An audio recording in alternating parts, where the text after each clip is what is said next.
Good evening, everybody, and good morning for our friends who have joined from Sri Lanka and Australia. I'm going to give you a very brief update on our projects which have been carried out in the last 12 months. And I have selected a very few selected projects which has made a heavy impact at the ground level. So we have done multiple projects. So I'm going to talk about only very highly selected projects today. So first, just to give you an idea about the financial for 2019, we raised about closer to less than 500,000. Out of that, about just above $400,000 have been spent on projects carried out by IMHO. And if you look at the geographic focus, the bulk of the money has gone to Sri Lanka, and the rest of the money has been spent on international projects in Ethiopia, Haiti, Mozambique, and India. Next, let us look into the regional breakdown of the money where it has been spent. Upcountry, we spent about closer to about 25 to 27%. And in the East, it is about 14 to 18%. In the North, it comes about 40. So rest of the 16% has been spent on the miscellaneous projects. This to just to give an idea. And if you look at the allocations of the field where the money has been spent, obviously the healthcare takes the biggest chunk, which is about 34%. Second comes the education, which has taken about 24%. Then livelihood projects about 11%, and another 11% for the sanitation and water supply, and the rest of the 18 on various miscellaneous projects. So today I'm going to focus on three different regions, mainly starting with upcountry, then moving on to north and east. So upcountry is one of the major areas where, as we all discussed in the past, I think Siva discussed about the suffering of the people. So general idea, we all know that this particular community has been left behind for the last 60, 70 years. Since the British left, the living conditions are same. The education level is low. The poverty level is low. Because of the low poverty level and the education level, people are being exploited and the sufferings go on. So IMHO got involved in the upcountry about 3 years ago, and we have done multiple projects, right from helping there, from building their, repairing their roofs, building some school buildings, multiple various projects. But today I am going to focus on 4 different major projects which have made a huge impact in the community. The first one is about the saving group. Second one is about the cooperative store. Third one about the education activities where the IMHO is helping them. And finally, the sanitation and the water supply. So this is an interesting group, saving group, which was started in 2018. And this was basically started by the women from about 300 families. They all meet once a week, and they all started saving some money from their daily wages. As you know that they all have daily wages, they make about closer to 750 rupees. From that, they started saving some money. And this concept picked up very well, and it started growing up. And currently there are about 40 groups, and about 700 families are involved in this project. And they have got closer to less than 6 million rupees in their savings. So they are able to help each other. They are able to help the loans to each other. And not only that, they are given some empowerment and some power to the women, where they are able to take a stand at the household level of addressing the alcoholism, the violence, nutritional issue. So this has empowered the women a lot. So this is one of the most successful projects which IMHO funded 2 years ago. Then moving on, we'll talk about a cooperative store, which was started in Muscaria. Initially, it was started with a small amount of about 300,000 rupees, Sri Lankan rupees. But it has grown so much within a short time, run by women in a very effective way. And now they have got about, within about 14 months, they have got about 20 lakhs Sri Lankan rupees as profit.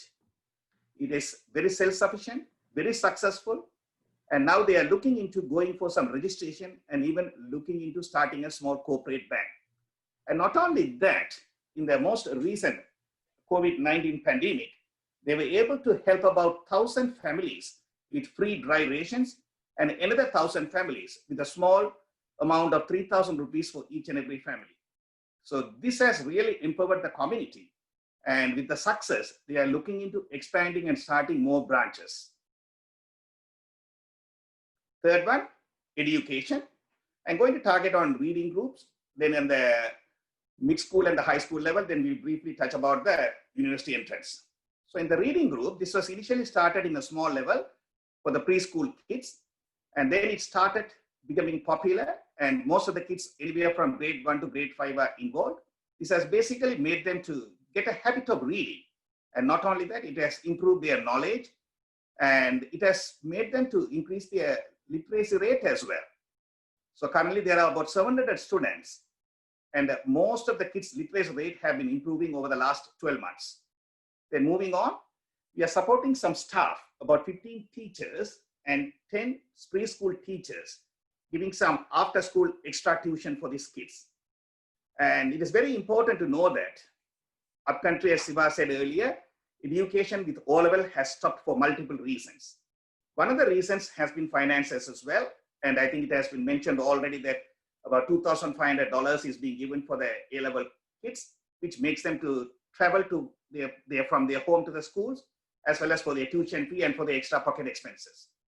And most importantly, the English enrichment program is playing a vital role in improving the educational standards. For an example, in the last few years, there have been very successful smart kids coming from this region who has got eligible to enter the university with grade 3 A's in their GC A-level exam, but they didn't have an English pass in the O-level, which made them to be not eligible to get into the university. So with this English enrichment program, which IMHO is supporting, you can see the O-level passing rate has gone up, as well as the university entrance level as well. In addition to that, giving them the coaching and training and financial support, we do help them with some computers and printers as well. And moving on, as we mentioned earlier, you can see some of these old toilets, which has been about 60, 70 years old. Not only they are in a bad shape, they are shared by multiple families. So IMHO has been working there over the last 3 to 4 years with multiple organizations. And we have built up toilets at the moment, closer to 500 toilets at the cost of each 300. And we have spent about $72,000. And some of the toilets have gone to the community. And even some of the toilets we have renovated and built to the schools as well. So this will help them to improve their sanitation. And this is something ongoing project for us. And finally, it's about water supply. Upcountry is no short of water. They have got an excellent tasty spring water, but collecting the water, supplying water has been the problem. So IMHO has stepped in, and we have provided water supply to the communities, residential areas, as well as to multiple schools. So that is all about some of the selected programs about upcountry. Let's move on to North. So North, we like to talk about some selected successful projects. Number one, about the early childhood education. I don't need to elaborate a lot because already I think we have seen the video, we have talked about it. So fundamentally, we have selected 7 model schools, and they will be repaired. The infrastructure will be taken care. Then subsequently, all the teachers, roughly about 187 teachers, will be trained. And we are expecting the 7 model schools to be successful. And if we can give a solid foundation at the preschool level, I think that will lay the foundation for the success, which we will see in the next 10 years. Then we'll move on to the health and the hospital development. We like to briefly touch about Telipala Hospital. The reason is it is the only hospital in the north. It has got an inpatient psychiatric unit, as well as the only cancer center for the entire north. So we'll talk about that. Then Kudil, there is another project which will play a huge role in the community. It will be a halfway home, kind of a rehab center for the mentally ill patients. Then we'll talk about some other issues, other programs as well. And the bottom one, I'm looking into this road traffic accident. And as you all know, that Sri Lanka has got one of the highest road traffic accident casualties, especially in North. After the war is over, the number of two-wheelers have gone so high. Similarly, proportionally, the accidents have gone so high as well. So IMHO has collaborated with the orthopedic unit in Jaffna Teaching Hospital, and we have started the registry, and we are launching multiple programs as awareness and what other things can be done, simple things can be done to avoid the road traffic accident. And our target is to cut down the road traffic accident casualties into half by end of 2020. And this is just to give an idea about the various hospitals where IMHO has helped and involved. I think virtually any hospital in North and East, each and every hospital in North and East, you can see IMHO's help, involvement, building up an infrastructure, providing the dental chairs or providing the unit help, giving the assistance, giving them the equipments. So we have helped basically any hospital, each and every hospital in North and East. So let us focus back on the Telipala Hospital. Telipala Hospital is located in a very important place called Velihamam North. People who are familiar with Jaffna and Sri Lanka, they know the Velihamam North area was occupied by the military for 16 years. It was completely depopulated and the people were displaced all over. And after the end of the war, people have started resettling in this Velihamam North. So in that sense, Telipala Hospital plays a huge role. And not only that, as I mentioned earlier, it has got the only inpatient psychiatric unit as well as the cancer hospital for the entire North. So IMHO has helped them to renovate this cancer unit in Telipala Hospital, and the donor was able to visit them, and it has played a huge role in the past and will be playing an important role in the future as well. Let's move on to Vanni. So Vanni, we like to highlight three major projects. One is on the educational side. We work with an organization called KEDT, that stands for Klinochi Education and Development Trust. Second one is the association called WeRely, which is basically a coordinated organization handling the needs and help for the spinal cord injured people. Third one is a village called Kanjaramotai. It is one of the border villages, which is located in Nedungani, that comes under Vavuniya district, and where the resettlement is taking place. And just add on to earlier, the early childhood education areas are going to be in Mannar Mandai, Nedungani, Vavuniya, and these two are in Vavuniya district. So one in Mannar, other two will be in Vavuniya. So working with KEDT, and during the wartime in Vanni, since there were lack of teachers on the science side, most of the kids, they choose to do commerce and arts. So they didn't have any science graduates or science studies going on there. After the war is over, with the help of able to start some after school hours extra tuition classes, providing the staff with the salary, and even starting the computer centers. So three major centers at the moment are functioning, namely in Viswamadu, Muripu, and Bharatipuram. And already we are seeing the success of the grades in O levels, A levels, and the university entrance as well. So as we all know that if you can keep the people healthy and give the solid education, that will be a solid foundation for the future community. And this is about this Center for Spinal Cord Injury. It is known as WeRely. It's located in Mangulam. We have been working with them since 2008 for the past almost 13 years. We have done multiple projects with them. We have helped them along the way, and various other organizations also have helped them. But I like to focus some of the selected projects what we have done for them. About 23 special need toilets have been built by IMHO, and 6 wells have been constructed to be shared by the families, and 30 three-wheelers modified to be handled by the handicapped people. And recently we built up a medication room, and we pay for their medical staff as well there, because they have got some of those long-term inpatient living patients. And this is about the Kudil. Kudil is in English, it will be hut. So the concept will be to transform the patients from the acute psychiatric care before they get into the community, to prepare them to integrate back into the community. So this concept was started in 2007. They had 2 centers, one for the male in Point Bitru, other one for the females in Telipala, and they were operating in rented houses. So finally, a generous donor from England, they donated a land in Telipala, a piece of land to build up this center, and the plan was drawn, and IMHO has decided to sponsor this unit at the cost of $400,000 US.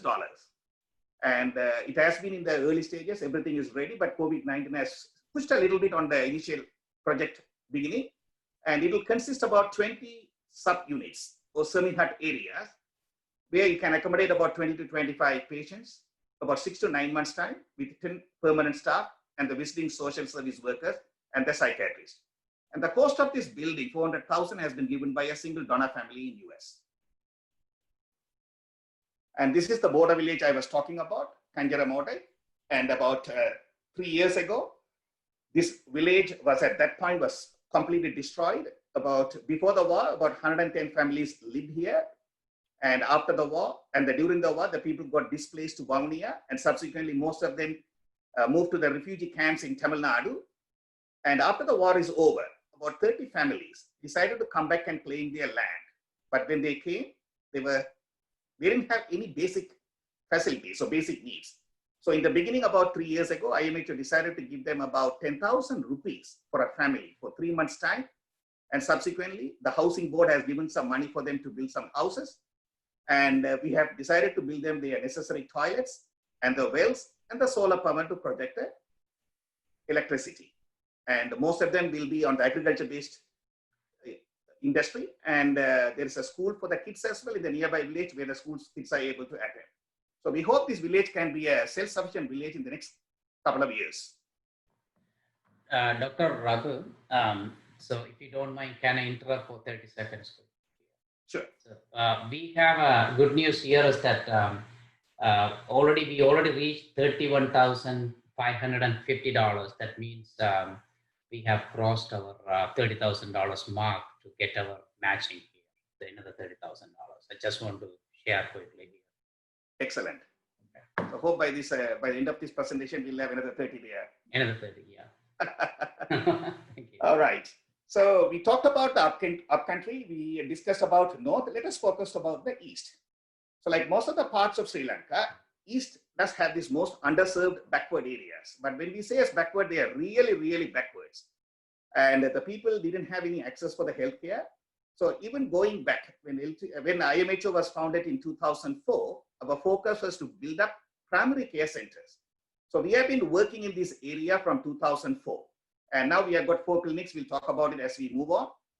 And then the diabetic center, that is a first diabetic center in Eastern Province. As Dr. Karanian mentioned, that the diabetic is very common among the Sri Lankans, both in Sri Lanka as well as among the diaspora. It plays a crucial role. So that identification, prevention plays an important role. Similar to the coronary artery disease as well. Then there were some women livelihood projects. When you take East is very important because out of the entire country, I think that Eastern Province have got maximum number of women widowers. About 40,000 widows-headed families are there in Batikalo after this war.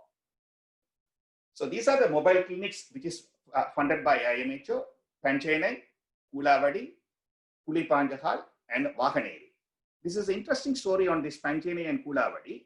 As I mentioned earlier, these two centers were built up in 2005 or 2006 during the wartime to serve for the really backward people. The area was backward, not the backward people, the area was backward. And they didn't have any access. So the center really played a huge role in providing the healthcare relief. Then the war came on and 2010 war was over. We thought the centers would have been destroyed. But fortunately, we found out these two centers were intact and we renovated and the service have started. And the government is providing the transport and the service of the doctors. IMHO provides the staff salary and the security and some of the renovation work were done. And not only that, very soon IMHO will be funding a dental clinic in Pulipanjahal as well. So this plays a very important role in taking the healthcare. Instead of the patients coming to the hospital, you take the healthcare towards them, towards the rural areas. And this is a very small project compared to big ticketed projects of IMHO. This is the initial investment of $2,000. As you know, that Batikalo is well known for its cashew nuts. And not only that, cashew nuts have got a good resale market value. So IMHO initially just gave a small amount for a group of women to buy some machines, some scales, packing stuff. And it has grown up so well in the last 1 year. And now they have got close to, I think, 7 or 8 lakhs in their savings. So this is one of the small but very successful project for the women livelihood. And this is all about the primary care centers, taking the coronary, the cardiac services. In addition to the general medicine, cardiac services are also provided. And Dr. Arunid, who is part of IMHO board, he plays an important role in coordinating the care in these primary care centers. And obviously, we have to mention about the COVID-19. And we gave a request for our donor base. And within about, I think, 2 to 3 weeks, we raised about $60,000 from the donor base. And that helped us to help the families with dry rations, starting all the way from east, north, upcountry, Klinochi, and even a couple of states in USA as well. And I have to mention that it's similarly, when we had the bomb attack in the last Easter, we gave a request and the donors were very generous enough to get some money, which we were able to help at the time of need. Thank you very much for the prompt and quick response. And this is one of the important centers will be playing a role in future of the child care in Batticaloa. This is the first inpatient child psychiatric center with some facilities for 6 or 7 inpatient beds as well. It costs about $25,000. It'll be opening in about next few days. And as you all know that among the 3 churches, the particular church, most of the kids were killed. They have got a lot of friends who have been affected by that. And this will be playing an important role of healing and helping to recover. And this is Diabetic Center. As Dr. Karen Nguyen mentioned, IMHO funded the first diabetic center in Jaffna Teaching Hospital. And similarly, we have built up another center in Kalmunai. And it plays a huge important role. I don't need to mention the importance of diabetes, the prevention and the treatment part. And finally, the board, I think Mark has touched much more. And it's very sad that during the wartime, all the fisheries community along the coastal area of India, north and east, they lost their livelihood. They were prevented of going to the ocean. And after the war is over, they didn't have any capital to restart their life.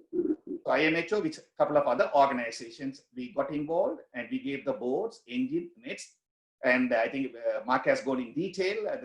First, we started in Sambur in Modur, then it went to Virigal, Vakarai, and Punahari.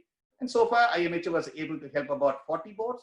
Each board is shared by five families. So 200 families are benefiting from there. So this is a glimpse of some of the selected IMHO projects which had a high impact and a huge benefit for the local population. I will leave it here and thank you very much for listening.